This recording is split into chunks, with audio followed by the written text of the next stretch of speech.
ನಮಸ್ಕಾರ, ನ್ಯೂಸ್ 26ಗೆ ಸ್ವಾಗತ.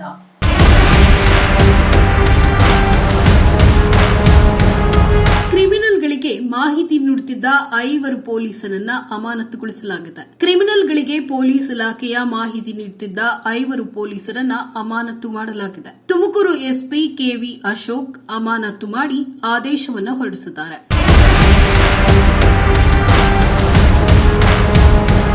ಖ್ಯಾತಸಂದ್ರ ಠಾಣೆಯ ಮಂಜು, ಅಹೋಬಲ ನರಸಿಂಹಮೂರ್ತಿ, ಜಯನಗರ ಠಾಣೆ ಮನು ಎಸ್ ಗೌಡ, ಸಂಚಾರ ಪೊಲೀಸ್ ಠಾಣೆ ರಾಮಕೃಷ್ಣ ಹಾಗೂ ಎಸ್ಪಿ ಕಚೇರಿಯ ಸುರೇಶ್ ಎಂಬುವರನ್ನ ಅಮಾನತುಗೊಳಿಸಿದ್ದಾರೆ. ಕ್ರಿಮಿನಲ್ಗಳಾದ ಮಂಜುನಾಥ್ ರೆಡ್ಡಿ, ನವೀನ್, ನರಸಿಂಹಮೂರ್ತಿ ಎಂಬುವರಿಗೆ ಮಾಹಿತಿ ನೀಡುತ್ತಿದ್ರು ಅಂತ ತಿಳಿಸಲಾಗಿದೆ. ಈ 3 ಆರೋಪಿಗಳ ವಿರುದ್ಧ ದಂಡೀನ ಶಿಬಿರ ಹಾಗೂ ತಿಲಕ್ ಪಾರ್ಕ್ ಪೊಲೀಸ್ ಠಾಣೆಯಲ್ಲಿ ಕೊಲೆಗೆ ಸಂಚು, ಹಲ್ಲೆ ಆರೋಪದ ಪ್ರಕರಣ ದಾಖಲಾಗಿತ್ತು.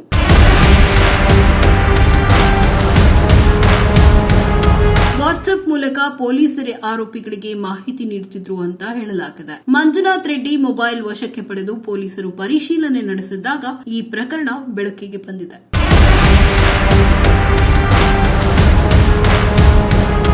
ಇದಾಗಿತ್ತು ಇವತ್ತಿನ ವಿಶೇಷ. ಇನ್ನಷ್ಟು ಸುದ್ದಿಗಾಗಿ ನೋಡ್ತಾ ಇರಿ ನ್ಯೂಸ್ 26 ಕನ್ನಡ. ನಾವು ನಿಮ್ಮೊಂದಿಗೆ.